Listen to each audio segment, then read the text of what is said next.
नमस्कार दोस्तों। आपने नो कॉस्ट ईएमआई के बारे में जरूर सुना होगा, जिसे जीरो इंटरेस्ट ईएमआई भी कहते हैं। लेकिन क्या सही में जीरो इंटरेस्ट नाम की कोई चीज होती है? आइए इस वीडियो के माध्यम से समझने का प्रयास करते हैं। देखिए, नो कॉस्ट ईएमआई को जानने से पहले आपको ये जानना होगा कि ईएमआई क्या होता है। तो एक उदाहरण के माध्यम से समझते हैं ताकि समझने में आसानी हो।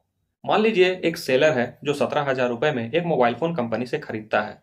उसमें वो 2,000 रुपए मुनाफा जोड़ करके 19,000 रुपए में बेचता है। अब कुछ कस्टमर्स ऐसे होते हैं जिनकी परचेजिंग पावर इतनी नहीं होती कि वो एक बार में ही पेमेंट करके कोई प्रोडक्ट खरीद सके। तो ऐसे कस्टमर्स की परचेजिंग पावर को बढ़ाने के लिए ईएमआई का ऑप्शन लाया गया। ईएमआई का फुल फॉर्म होता है इक्वेटेड मंथली इंस्टॉलमेंट।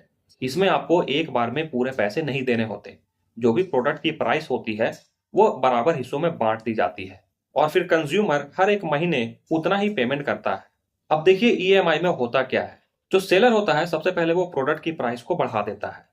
हम ये 19,000 रुपए वाला एग्जाम्पल लेके चलते हैं। तो सेलर करेगा क्या, जो वो मोबाइल फोन 19,000 रुपए में बेच रहा है उसकी प्राइस को वो 20,000 कर देगा, 21,000 कर देगा। हम 20,000 मान के चलते हैं।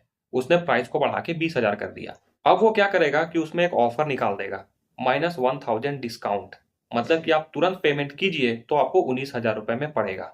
लेकिन अगर आप ईएमआई का ऑप्शन लेते हैं तो आपको 20,000 रुपए देने होंगे। ईएमआई का ऑप्शन ऑप्ट करने पर जो भी प्रोडक्ट में ऑफर चल रहा है वो कैंसल हो जाता है। कैंसल हो जाता है इन द सेंस कि उसका फायदा आपको नहीं मिलेगा, आपके फाइनेंसर को मिलेगा। जैसे कि मान लीजिए आपके पास 10,000 रुपए है। आपने 10,000 रुपए सेलर को दे दिए और कहा कि 10,000 रुपए मैं ईएमआई करवाना चाहता हूँ। तो अब यहाँ पे होगा क्या, आपका जो फाइनेंसर होगा वो सेलर को 9,000 रुपए पेमेंट कर देगा। अब आप सोचिएगा कि 9,000 पेमेंट क्यों करेगा। तो देखिए डिमांड क्या है सेलर की, उसको 19,000 रुपए चाहिए। 19,000 रुपए उसको मिल जाएंगे, वो प्रोडक्ट आपको दे देगा। उस 19,000 रुपए में से 10,000 रुपए आपने दे दिए तो सेलर को और 9,000 रुपए चाहिए, जो कि उसे आपका फाइनेंसर दे देगा। सेलर को 19,000 रुपए मिल गए, उसने प्रोडक्ट आपको दे दिया। अब सेलर और आपका कोई लेना देना नहीं है।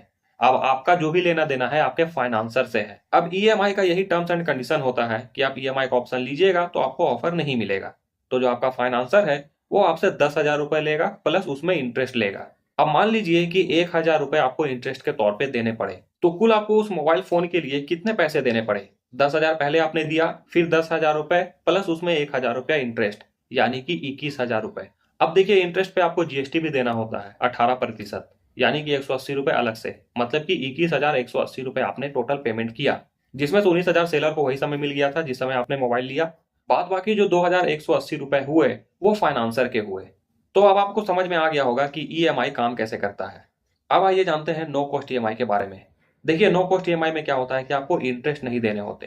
प्रोसेस सेम है। आपने जैसे नो कॉस्ट ईएमआई का ऑप्शन लिया, ऑफर आपको यहाँ भी नहीं मिलेगा, यानी कि आपको 20,000 रुपए देने होंगे।